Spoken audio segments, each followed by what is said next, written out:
ॐ नमो भगवते वासुदेवाय। ॐ नमो भगवते वासुदेवाय। ॐ नमो भगवते वासुदेवाय। नारायणं नमस्कृत्य नरं चैव नरोत्तमं देवीं सरस्वतीं व्यासं ततो जयमुदीरयेत्। नष्टप्रायेषु अभद्रेषु नित्यं भागवत सेवया भगवतिरुत्तमा श्लोके भक्तिर्भवति नष्टिके। ग्रंथराज श्रीमद् भागवतम की जय। श्रील प्रभुपाद की जय। गुरु महाराज की जय। तो आज हम श्रीमद् भागवतम जिसका टिप्पणी हिज डिवाइन ग्रेस ऐसी भक्ति वेदांत स्वामी प्रभुपाद द्वारा लिखा गया है, उसका जो भूमिका है उसका लास्ट पार्ट पढ़ने जा रहे हैं। भूमिका में श्रील प्रभुपाद ने चैतन्य महाप्रभु के जीवन के बारे में बताया, क्योंकि चैतन्य महाप्रभु ने ही भागवत धर्म का प्रचार किया और उनके जो भी सेनाएं हैं या उनके जो शिष्य हैं और ये परंपरा जो गौड़ीय वैष्णव परंपरा में श्रील प्रभुपाद आए तो उन्होंने पूरे विश्व में श्रीमद् भागवतम का वितरण किया और श्रीमद् भागवत महापुराण के संदेशों को प्रचार किया जीवात्माओं में। तो महाप्रभु वृंदावन गए और वृंदावन में महाप्रभु ने 24 महत्वपूर्ण स्थानों एवं घाटों में स्नान किया। उन्होंने 12 वनों की यात्रा भी की। तो ब्रज में हर एक जो स्थल है वहाँ भगवान श्री कृष्ण की पदचिन्ह है, चरण रज है, इसलिए ब्रज रज बहुत इम्पॉर्टेंट है। और जो भी कोई प्रणाम करते हैं ब्रज में वृंदावन में, और जब वो प्रणाम करके उठते हैं उनको कभी भी अपने सर से या बॉडी से जो रज है उसको झाड़ना नहीं चाहिए, ये बहुत बड़ा अपराध होता है। और जब वो लगा होता है, जब कोई शुद्ध भक्त देखते हैं या देवतागण देखते हैं तो बहुत सुंदर लगते हैं, जैसे कोई मणि चमक रहा हो, क्योंकि वो ब्रज का रज है। तो कई जो रज होते हैं, ब्रज का रज या भक्तों के जो चरण धूली है उसका वो जो रज है वो बहुत पावरफुल होते हैं। कई बार हम वैष्णव के प्रति अगर अपराध करते हैं, अगर वैष्णव हमें माफ़ भी कर देते हैं पर जो रज है वो हमें माफ़ नहीं करते, इसलिए उसका हमें फल भुगतना पड़ता ही है। तो इसलिए हमें कभी भी किसी भी प्रकार से वैष्णव अपराध या धाम अपराध नहीं करना चाहिए। ये जो महाप्रभु गए तो महाप्रभु ने महत्वपूर्ण स्थानों में जो है स्नान किया, और जो 12 वन है, वृंदावन, तालवन, भांदिर वन आदि करके 12 वन है, इन 12 वनों की भी यात्रा की। तो कार्तिक के दौरान बहुत लोग जो है ये ब्रज के यात्रा करते हैं, 12 वनों का दर्शन करते हैं, और नॉर्मली भी बहुत लोग करते हैं। तो इन वनों की जो गाय थी या पक्षियाँ है या जो भी ये जो 12 वन है जहाँ भगवान की लीला स्थली है, एक्चुअली ये पूरा ब्रज, ये ब्रज की जो गाय है या पक्षी है या भले ही स्वर के रूप में है कोई आत्मा, ये कोई साधारण व्यक्ति नहीं है, ये महान महान भक्त है, तपस्वी है। तभी उनको वृंदावन में रहने का मौका मिला है, तभी उनको वृंदावन में जगह मिली है या जन्म मिला है, भले ही वो पशु पक्षी की ही शरीर में क्यों ना हो, वो दिव्य है। तो इसलिए हमें उनके प्रति कभी भी बुरी भावना नहीं रखना या अपराध नहीं करना है, ये सोच के ये तो कुत्ता है या ये तो सुअर है या लाइक दैट, हमें ऐसा नहीं करना चाहिए। ये बहुत बड़ा धाम अपराध है। और आप देखिए, जब ब्रह्मा जी ने कृष्ण की गाय बछड़े चुरा लिए थे और गोप बालकों को भी चुरा लिया था, फिर जब उनको अपनी गलती की एहसास हुआ तो उन्होंने कृष्ण से क्षमा मांगा और कृष्ण से प्रार्थना किया कि मुझे वृंदावन में एक तृण बना दीजिए। ब्रह्मा के पद पाकर मैं इतना अहंकारी हो गया कि मैं भगवान के प्रति ही अपराध कर बैठा, तो मुझे एक घास का तिनका बना दीजिए, क्योंकि वो बहुत तुच्छ जन्म है, क्योंकि वो कोई भी उसके ऊपर पैर रखता है वो फिर भी कुछ भी नहीं मतलब सहन करते हैं। तो फिर भी भगवान ने कुछ इस बारे में बात नहीं की, क्योंकि वृंदावन में एक घास बनना भी बहुत बड़ा जो है भक्त या बहुत बड़ा तपस्या की ज़रूरत है। कृष्ण के प्रति भक्ति होनी चाहिए। तो ब्रह्मा जी तो है, कृष्ण के प्रति भक्ति है उनमें, लेकिन उन्होंने अपराध किया था, तो भगवान ने कोई भी जवाब नहीं दिया। फिर ब्रह्मा जी ने रिक्वेस्ट किया कि भगवान मुझे वृंदावन के, अगर मैं वृंदावन के अंदर तृण बनने लायक नहीं हूँ तो वृंदावन के बाहर जो तृण है मुझे वही बना दीजिए, ताकि आपके पास वृंदावन में जो भी भक्त दर्शन के लिए आए वो जब जाए तो उनका चरण रज मेरे सर पर गिरे। लेकिन भगवान ने उस बात पर भी कोई जवाब नहीं दिया था। तो फिर ब्रह्मा जो है चैतन्य महाप्रभु जो कि कृष्ण ही है लेकिन भक्त रूप में होने के कारण और ज़्यादा दयालु है, तो वो उदार धाम है नवद्वीप धाम, वहाँ गए, वहाँ तपस्या किया, तो गौरांग गौरांग गौरांग नाम का जप किया, तो गौरांग महाप्रभु प्रकट हुए। तो उन्होंने उनसे बोला कि हे भगवान मुझे कोई निम्न जन्म दीजिए, ताकि क्योंकि ब्रह्मा के पद में मैं बहुत अहंकार हो गया कि मैंने आपके प्रति अपराध किया, और मुझे आपके साथ सेवा करने का कुछ मौका दीजिए। तो वही ब्रह्मा जी हरिदास ठाकुर और मुसलमान परिवार में जन्म लेते हैं, बंगाल में यवन परिवार में, और हरिदास ठाकुर नाम से जाने जाते हैं। पर वो इतना शुद्ध भक्त है कि वो डेली इतना नाम जप करते हैं कि उनका नामाचार्य का उपाधि दिया चैतन्य महाप्रभु ने। तो बहुत प्रिय भक्त बने चैतन्य महाप्रभु के। तो ये जब चैतन्य महाप्रभु आए तो सारे वन और गाय और पक्षियों ने चैतन्य महाप्रभु को ऐसे स्वागत किया जैसे पुराने मित्र हो। महाप्रभु उन वनों के सारे वृक्षों का आलिंगन करते करते जाते, और ऐसा करते हुए उनमें दिव्य आनंद के लक्षण भी प्रकट हो रहे थे। इतना प्रेम है महाप्रभु के हृदय में कृष्ण के लिए कि वो बार बार प्रेम भाव में मूर्छित हो जाते हैं, लेकिन कोई अगर कृष्ण नाम का कीर्तन करते हैं तो वो पुनः चेतना आ जाती है। महाप्रभु ने वृंदावन के जिन महत्वपूर्ण स्थलों का दर्शन किया वे थे काम्यवन, आदिश्वर, पावन सरोवर, खदिरवन, शेषशाही, खेल तीर्थ, भांदिरवन, भद्रवन, श्रीवन, लौहवन, महावन, गोकुल, कालिया हृद, द्वादशादित्य, केशितार्थ आदि। तब जब उन्होंने उस स्थान को देखा जहाँ रास लीला हुआ था कृष्ण और गोपिकाओं के बीच, तो तुरंत चैतन्य महाप्रभु समाधि में पहुंचकर गिर पड़े। जब तक वे वृंदावन में रहे उन्होंने अक्रूर घाट को अपना निवास स्थान बनाए रखा। चैतन्य महाप्रभु के जो पर्सनल सर्वेंट है, निजी सेवक कृष्णदास विप्र, उन्हें वृंदावन से माघ मेला के अवसर पर स्नान करने के लिए प्रयाग ले जाना चाहते थे चैतन्य महाप्रभु को। तो चैतन्य महाप्रभु राजी हो गए कि चलो चलते हैं। और रास्ते में चैतन्य महाप्रभु को कुछ पठान मिल गए, और जिसमें से एक विद्वान मौलाना था। तो महाप्रभु की इस मौलाना तथा उनके जो साथी थे, पठान जो साथिया थे, उनसे कुछ बात हुई, और महाप्रभु ने मौलाना को विश्वास दिलाया कि कुरान में भी भागवत धर्म तथा कृष्ण का वर्णन है, क्योंकि वो स्वयं भगवान है। तो उनके कन्विक्शन से ऑब्वियसली, और वो जानते हैं कि हर एक धर्म ग्रंथ में जो है भगवान के प्रति प्रेम करने का ही संदेश है।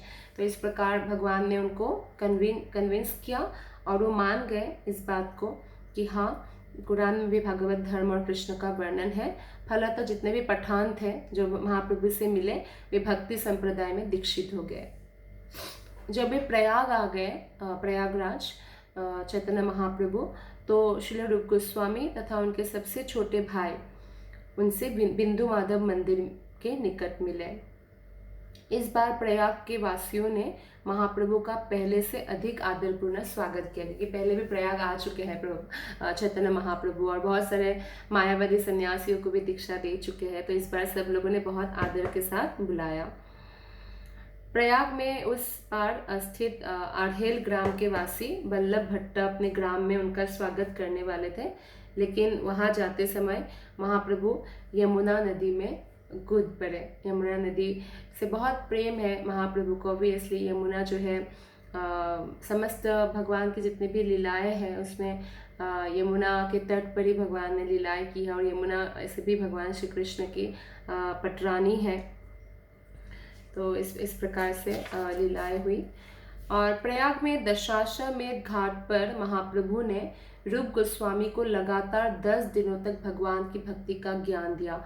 और ये जो ज्ञान है ये बहुत महत्वपूर्ण ज्ञान दिया, भक्ति विज्ञान का ज्ञान दिया। और रूप गोस्वामी ने भी हमें उस ज्ञान पर आधार करके भक्ति रसामृत सिंधु जैसे पुस्तक दी, उपदेशामृत जैसे पुस्तक दी, जिसको पढ़कर हम भक्ति पथ पर अग्रसर हो सके और सफलता प्राप्त कर सके। तो महाप्रभु ने क्या ज्ञान दिया? महाप्रभु ने उनको 84 लाख जो योनियाँ हैं, उनकी जो अलग अलग विभाग है उसकी शिक्षा प्रदान किया। फिर उन्होंने मनुष्य योनि का पाठ पढ़ाया और उन्होंने मनुष्य में से जो वैदिक सिद्धांत के अनुयायी के विषय पर कैसे कर्म योगी होते हैं, ज्ञान योगी होते हैं, ध्यान योगी होते हैं, लेकिन सबसे श्रेष्ठतम भक्ति योगी है। और ऐसे बहुत ही विरले लोग हैं जो वास्तव में भगवान कृष्ण के शुद्ध भक्त हैं, इस बारे में भी बताया। जो एक श्लोक में उपदेशामृत में रूप गोस्वामी इसका उल्लेख भी करते हैं कि सबसे श्रेष्ठ जो है भगवान के शुद्ध भक्त, और शुद्ध भक्तों में सबसे श्रेष्ठ है गोपिकाएं, और गोपिकाएं में श्रेष्ठतम है श्रीमती राधिका। और श्रीमती राधिका का राधा कुंड जो स्थान है कृष्ण को अत्यंत प्रिय है, जितना राधा रानी प्रिय है। तो श्री रूप गोस्वामी सनातन गोस्वामी के छोटे भाई थे, और वो भी अपने नौकरी करते थे। जैसे सनातन गोस्वामी मिनिस्टर थे बंगाल में नवाब हुसैन शाह के वहाँ, तो वहाँ वो भी काम करते थे। और उन्होंने बहुत सारे जैसे सोने के सिक्के, दो नाव भरकर सोने के सिक्के उनको मिला था। इतना संचित उन्होंने कर लिया था नौकरी से।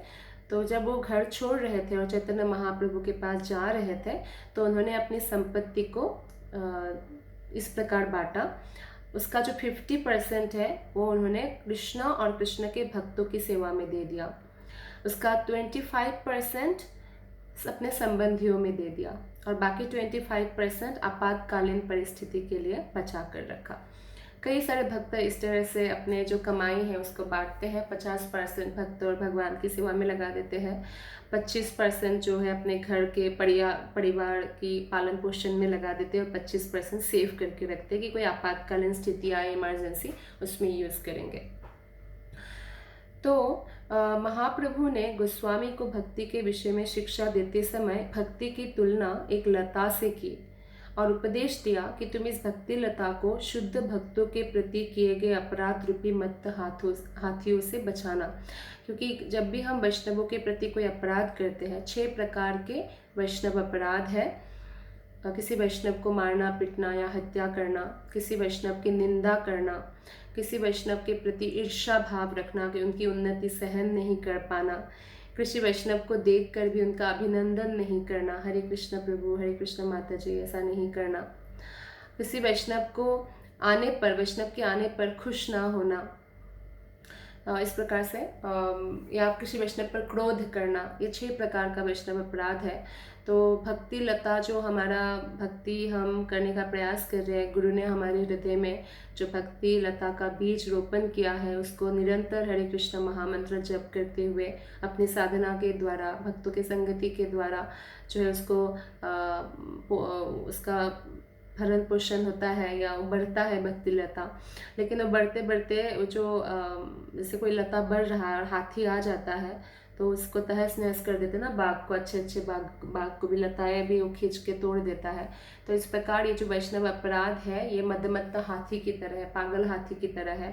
तो ये हमारी भक्ति लता को तहस नहस कर सकता है। तो चैतन्य महाप्रभु ने ये रूप गोस्वामी को अर्थात हमें भी उपदेश दिया है कि हम वैष्णव अपराध से कैसे भी बचें। क्योंकि जैसे आपको अगर खिचड़ी बनानी है तो आपने आग जलाया, लकड़ी का, जैसे आपका चूल्हा है तो आपने लकड़ी से, मतलब मिट्टी का चूल्हा है, लकड़ी से आपने आग जलाया, और लेकिन खीर या खिचड़ी अभी पका रहे हैं आप, और बीच बीच में आप थोड़ा पानी का छींटा मार रहे हैं, तो आग क्या जल पाएगी? क्या वो खिचड़ी पकेगी? आपकी बिल्कुल नहीं। तो ठीक उसी प्रकार से हम भक्ति तो रोज कर रहे हैं, 16 माला, 4 नियम, भागवत श्रवण और भागवत पढ़ना, लेकिन अगर हम वैष्णव के प्रति अपराध करते हैं तो हमारी भक्ति जो है, भक्ति लता बीज भगवत धाम तक नहीं पहुंच पाएगी, कृष्ण के चरण तक। तो इसीलिए हमें बचना चाहिए।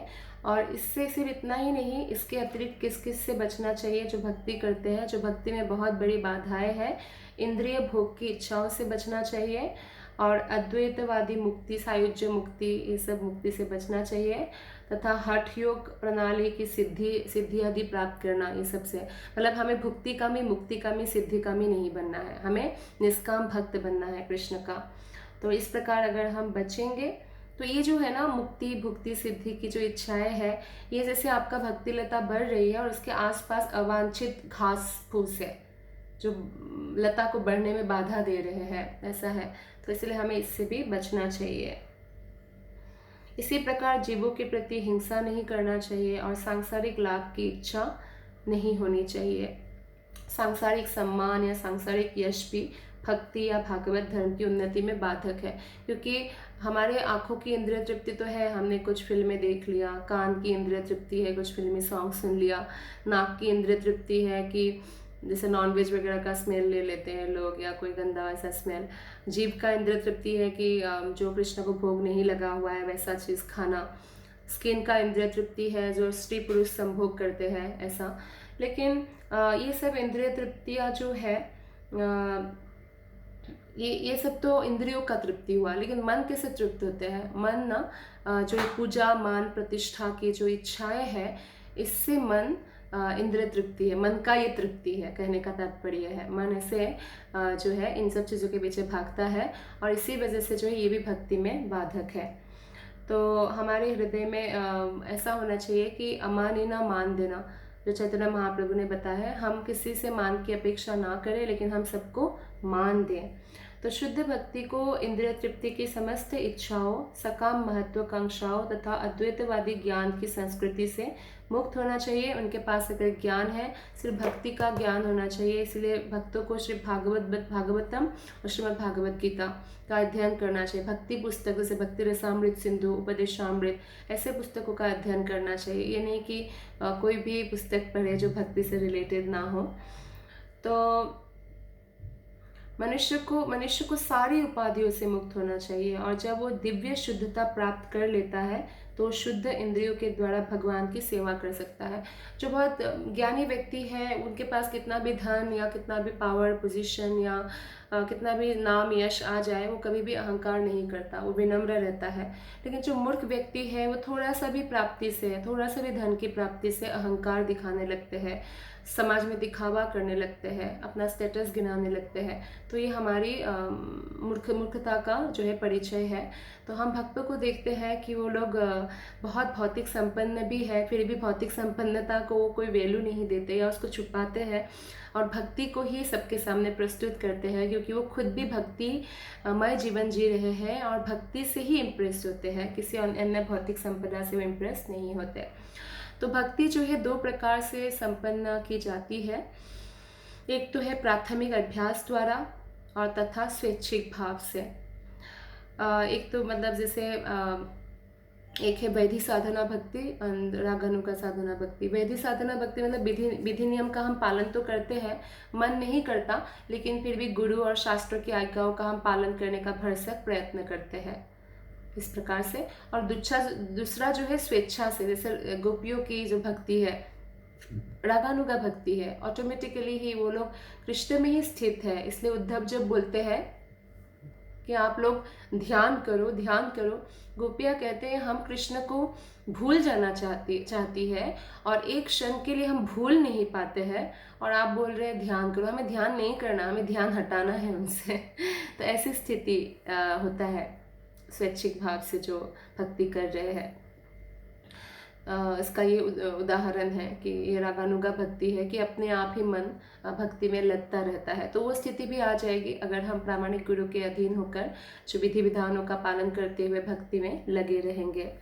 तो दिव्य भक्ति की 5 अवस्थाएं हैं, स्तर या रस है। पहला शांत अवस्था या शांत रस। तो जो शांत रस है वो भवबंधन से मुक्ति के तुरंत बाद के आत्म साक्षात्कार की अवस्था है। शांत रस में बहुत सारे जो है आत्माएं भगवान की सेवा करते हैं, जैसे भगवान की गैया बन जाते हैं, भगवान के चरणों की फ्लावर्स या फूल माला या वस्त्र आभूषण, ये सब आत्माएं हैं, सब चेतन है। तो ये सब जो है उदाहरण है शांत अवस्था का। दूसरा है दास्य अवस्था। भक्त भगवान के अंत ऐश्वर्य के दिव्य ज्ञान के विकास होने पर दास्य अवस्था में रत होता है। तो भवबंधन से जैसे ही मुक्ति होती है तो तुरंत बाद आत्म साक्षात्कार की शांत अवस्था होती है, जो शांत अवस्था है। उसके बाद भक्त भगवान के अंत ऐश्वर्य के दिव्य ज्ञान के विकास होने पर दास्य अवस्था में रत होता है। जैसे कि वैकुंठ में दास्य अवस्था पाया जाता है, मतलब भगवान मेरे मालिक है और मैं भगवान का दास हूँ, ऐसी भावना प्राप्त होता है। इसका उदाहरण है जैसे हनुमान जी हमेशा दास्य भाव में राम जी की सेवा करते हैं। तीसरा अवस्था है कि दास्य अवस्था के अधिक विकास से भगवान के साथ भातृभाव उत्पन्न होता है, जिसके बाद मैत्री भाव या समभाव प्रकट होता है। ये दोनों अवस्थाएं सख्य अवस्था कहलाती है। तो भगवान को जैसे भातृभाव उत्पन्न होना, जैसे भाई जैसा, या मित्रता, समभाव, समान जैसा भाव, तो ये दोनों ही अवस्था, भातृभाव और उसके बाद जो मैत्री भाव है, मित्रता का भाव, ये दोनों सख्य अवस्था में आता है और सख्य अवस्था कहलाती है। इसके बाद वात्सल्य अवस्था आती है, जिसमें भगवान के प्रति माता पिता का प्रेम भाव उपजता है कि भगवान मेरा लल्ला है, ऐसा। और पांचवा जो है माधुर्य प्रेम की अवस्था आती है, जिसे ईश्वर प्रेम की सर्वोच्च अवस्था कहते हैं। यद्यपि उपर्युक्त अवस्थाओं की गुणवत्ता से कोई अंतर नहीं है, यह ईश्वर के प्रति दाम्पत्य प्रेम की अंतिम अवस्था है, यानी माधुर्य अवस्था, जैसे गोपियों का है। गोपियाँ कृष्ण को अपना प्रेमी मानते हैं, पति या प्रेमी मानना माधुर्य अवस्था है। इस प्रकार उन्होंने रूप गोस्वामी को भक्ति विज्ञान की शिक्षा दी चैतन्य महाप्रभु ने, और उन्हें भगवान की दिव्य लीलाओं से संबद्ध वृंदावन की लुप्त स्थलों की खुदाई करने का कार्यभार सौंपा, क्योंकि वो लुप्त स्थल सिर्फ कृष्ण ही और राधिका को ही पता है, तो उन्होंने ही उद्धार किया चैतन्य महाप्रभु ने। उसके बाद महाप्रभु वाराणसी लौट गए। तो महाप्रभु ने वैसे कोई ग्रंथ नहीं लिखा है, लिखा भी था तो उन्होंने अपने मित्र के लिए जो है उसको गंगा जी में बहा दिया, लेकिन उन्होंने 8 श्लोक हमारे लिए छोड़ के गए हैं, और इन 8 श्लोक को शिक्षाष्टक नाम से जाने जाते हैं। उनके दिव्य संप्रदाय का अन्य साहित्य उनके प्रधान अनुयायी वृंदावन के 6 गोस्वामियों तथा उनके अनुयायियों द्वारा लिखा गया। बहुत सारे भक्ति का जो विज्ञान है सब गोस्वामियों की पुस्तकों में हमें प्राप्त होता है। और जो शिक्षाष्टकम है, एक्चुअली जो 8 श्लोका है, उसमें चैतन्य महाप्रभु ने सब कुछ उन्हीं श्लोकों में हमें देकर गए हैं। तो महाप्रभु की जो 8 श्लोक है वो इस प्रकार है, इसके ऊपर हम आज बात करेंगे। तो चैतन्य महाप्रभु ने जो हमारे लिए छोड़ के गए 8 श्लोका, उसका जो पहला श्लोका है, चेतो दर्पणमार्जनं भव महादावाग्नि निर्वापणम, या इसको हम ऐसे भी पढ़ सकते हैं। 1 सेकंड। चेतो दर्पणमार्जनं भव महादावाग्नि निर्वापणम, श्रेयः कैरवचन्द्रिका वितरणं विद्यावधू जीवनम्, आनन्दं बुद्धिवर्धनं प्रतिपदं पूर्णामृतस्वादनं, सर्वात्मास्तपनं परं विजयते श्रीकृष्ण संकीर्तनम। तो इस श्लोक में बताया गया है कि श्री कृष्ण संकीर्तन की परम विजय हो, जो हृदय में एकत्रित वर्षों की धूल को स्वच्छ करता है और बद्ध जीवन तथा बारंबार जन्म एवं मृत्यु की महादावाग्नि को बुझाता है। महादावाग्नि क्या है? भौतिक इच्छाएं। यह संकीर्तन आंदोलन सारी मानवता के लिए मुख्य वरदान है, क्योंकि यह वरदायक चंद्रमा की किरणों को फैलाता है। यह समस्त दिव्य ज्ञान का जीवन है। यह दिव्य आनंद के सागर को बढ़ाने वाला है और उस अमृत को चखने में हमें समर्थ बनाता है, जिसके लिए हम सदैव लालायित रहते हैं। तो ये जो पहला श्लोक है शिक्षाष्टकम, तो उसका जो है ये पहला श्लोक हमें श्रद्धा, जो हमारे भक्ति में जब हम बढ़ते हैं तो उसमें श्रद्धा पहले होना चाहिए। तो ये श्लोक जो है श्रद्धा कृष्ण के नाम संकीर्तन से शिक्षाष्टक के जो प्रथम श्लोक चेतोदर्पण मार्जनम है, ये सातों लाभ, जिसमें जो सातों लाभ है वो हमें श्रद्धा से प्राप्त होता है। किस प्रकार का लाभ है? से इसमें मेन ये है कि इसमें चेतो दर्पण मार्जनम, मतलब हमारे जो चित्त रूपी दर्पण में जो मल जमा हुआ है, हम संकीर्तन जब जप करते हैं, कृष्ण का नाम जप करते हैं, संकीर्तन करते हैं, तो ये मल नष्ट हो जाता है और फिर हम आनंदम बुद्धि वर्धनम, फिर हमारा आनंद बढ़ता है। तो ये जो है श्रद्धा का जो है, एक प्रकार से हमें श्रद्धा इसमें दिखता है कि श्रद्धा का कैसे डेवलप करना है हमें, इन कार्यों से हमें श्रद्धा का डेवलप होगा। दूसरा श्लोक जो है उसमें साधु संग, भजन क्रिया और अनर्थ निवृत्ति, ये दूसरा श्लोक इन 3 अवस्थाओं में प्रगति का निर्देश करता है। नाम्नांकारि बहुधा निज सर्वशक्तिस् तत्रार्पिता नियमित स्मरणेन कालः एतादृशी तव कृपा भगवान् ममापि दुर्दैवमिदृशम् इह जानिनानुरागः। तो इसमें हम देखते हैं कि इसमें इसका अर्थ है कि हे प्रभु, ये पूर्ण पुरुषोत्तम भगवान आपके पवित्र नाम से जीव के लिए सर्व सौभाग्य निहित है। तो अतः आपके अनेक नाम हैं तथा कृष्ण तथा गोविंद जिनके द्वारा आप अपना विस्तार करते हैं। तो आपने अपने इन नामों में अपनी सारी शक्तियाँ भर दी है और उनका स्मरण करने के लिए कोई निश्चित नियम भी नहीं है। तो हे प्रभु, यद्यपि आप अपने पवित्र नामों की उदारता पूर्वक शिक्षा देकर पतित बद्ध जीवों पर ऐसी कृपा करते हैं, किंतु मैं इतना अभागा हूँ कि मैं पवित्र नाम का जप करते समय अपराध करता हूँ, अतः मुझे जप करने के लिए अनुराग उत्पन्न नहीं हो पाता है।